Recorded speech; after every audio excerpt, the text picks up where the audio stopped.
नमस्कार दोस्तों, आज आप लोग सुनेंगे कार्तिक माह में सुने जाने वाली पीपल पथवारी की कथा। हिंदू धर्म में कार्तिक महीने में भगवान विष्णु व तुलसा माता के साथ विभिन्न देवी देवताओं की पूजा का विधान है, जिनमें पीपल व पथवारी पूजा भी शामिल है। इस पूजन से जुड़ी एक गुजरी की कथा काफ़ी प्रसिद्ध है, जिसे कार्तिक महीने में पीपल पथवारी पूजते समय पूरे महीने सुना जाता है। एक समय एक गुजरी थी। उसने अपनी बहू को एक दिन दूध दही बेचने को कहा। वह बेचने गई तो रास्ते में औरतें पीपल पथवारी सींचती हुई दिखी। इस पर उसने उन औरतों से पूछा कि यह क्या कर रही हैं। औरतों ने कहा कि हम पीपल पथवारी सींच रही हैं, इससे घर में धन धान्य बढ़ता है और खोया पति भी मिल जाता है। बहू बोली, ऐसी बात है तो मैं पानी की जगह दूध व दही से सींचूंगी। गुजरी बहू ने रोज़ दूध दही बेचते समय पीपल पथवारी को दूध दही से सींचना शुरू कर दिया। जब सास दूध दही के रुपये मांगती तो वह कह देती कि महीना पूरा होने पर हिसाब दे देगी। इसके बाद जब कार्तिक का महीना पूरा हो गया तो वह पीपल पथवारी के चरणों में पड़ गई। इस पर पीपल पथवारी ने पूछा कि क्या बात है, तो उसने कहा कि आज सास दूध दही का हिसाब मांगेंगी। पीपल पथवारी बोली कि मेरे पास तो रुपये नहीं हैं, यह पत्थर और पान के टुकड़े हैं, जिसे ले जा। बहू वहीं साथ ले गई और उसे एक अलमारी में रख दिया। इसके बाद डर के मारे वह चद्दर ओढ़कर सो गई। कुछ देर में सास बोली कि बहू दूध दही के रुपये ला। बहू बोली, मैं जो लाई हूँ वह अलमारी में रख दिए हैं। सास ने अलमारी खोल कर देखा तो उसमें हीरे मोती जगमगा रहे थे। धन का ढेर भी लगा था। सास ने बहू को आवाज़ लगाई कि बहू इतना धन कहाँ से लाई है। बहू ने आकर देखा तो सच में धन के भंडार भरे थे। इस पर बहू ने सास को सारी बात बता दी। सास ने कहा कि अब मैं कार्तिक मास में पीपल पथवारी को सींचूंगी। इसके बाद जब कार्तिक मास आया तो सास दूध दही बेचने लगी।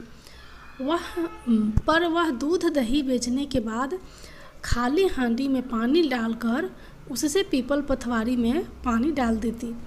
पूर्णिमा के दिन उसने अपनी बहू से कहा कि वह उससे दूध दही के रुपये मांगे। जब बहू ने रुपये मांगे तो वह भी पीपल पथवारी के चरण पकड़कर कहने लगी कि मुझसे बहू रुपये मांग रही है। इस पर पीपल पथवारी में उसे भी पत्थर व पान के टुकड़े दे दिए, जिससे सास ने अलमारी में ले जाकर रख दिए। इसके बाद जब बहू ने अलमारी खोल कर देखी तो उसमें कीड़े मकोड़े मिले। इस पर सब कोई कहने लगा कि बहू तो सत्य की भूखी थी, लेकिन सास ने धन की भूखी होकर पीपल पथवारी को सींचा था, इसलिए उसे फल नहीं मिला। पीपल पथवारी माता जैसा बहू को फल दिया वैसा सबको दे, और जैसा सास को फल दिया वैसा किसी को भी ना दे।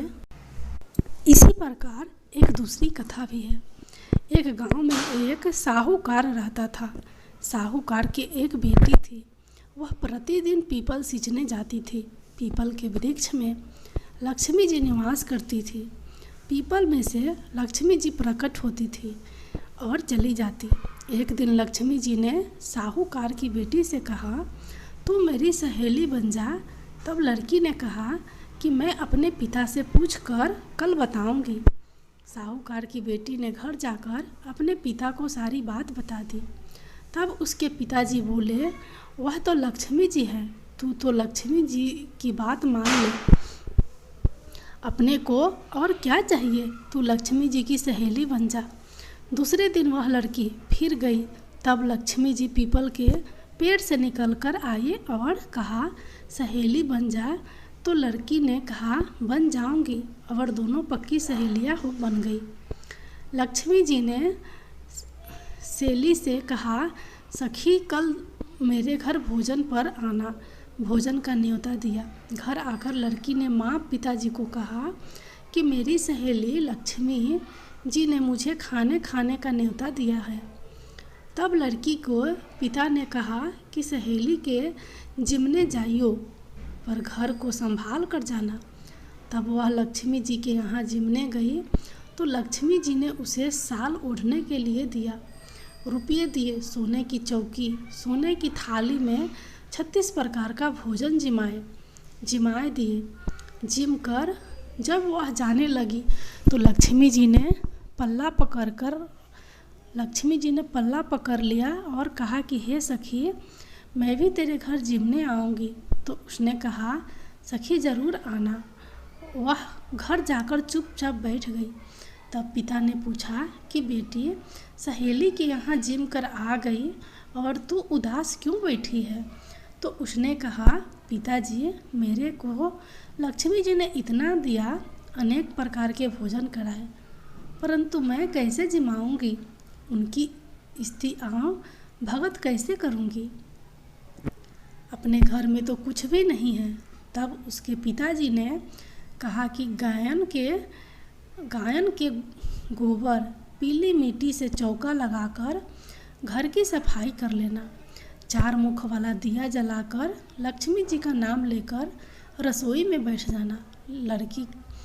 लड़की पिताजी के कहे अनुसार लड़की सफाई करके लड्डू लेकर बैठ गई। उसी समय उस नगर की रानी नहा रही थी। उसका 9 लखा हार चील उठाकर ले गई और लड़की के घर वह 9 लखा हार डाल गई और उसके लड्डू ले गई। बाद में वह हार को लेकर बाजार में गई और सामान लाने लगी तो सुनार ने पूछा कि क्या चाहिए? तब उसने कहा कि सोने की चौकी, सोने की थाल, लाल चुनरी दे दे, मोहरे दे दे और सामग्री दे दे। 36 प्रकार का भोजन हो जाए, इतना सामान दे दे। सारी चीज़ें लेकर बहुत तैयारी करी और रसोई बनाई। फिर लक्ष्मी जी को बुलाया। आगे आगे गणेश जी और पीछे पीछे लक्ष्मी जी आई। उसने फिर चौकी पर आसन बिछाया और कहा, सहेली चौकी पर बैठ जा। जब लक्ष्मी जी ने कहा, सहेली चौकी पर तो राजा महाराजा के भी नहीं बैठी, किसी के भी नहीं बैठी, तो उसने कहा कि मेरे यहाँ तो सखी बैठना पड़ेगा। तो वह फिर लक्ष्मी जी चौकी पर बैठ गई। तब उसने बहुत खातिरदारी की, जैसे लक्ष्मी जी ने करी थी वैसे ही उसने करी। लक्ष्मी जी उस पर खुश हो गई। घर में खूब अन्न धन भंडार भर गए और लक्ष्मी जी ने आशीर्वाद दिया कि जो कोई भी लक्ष्मी जी की बैठी हुई तस्वीर की पूजा करेंगे उसके घर में माँ लक्ष्मी सदैव निवास करेंगी। हे लक्ष्मी जी, जैसा तुमने साहूकार की बेटी को दिया वैसा सबको देना।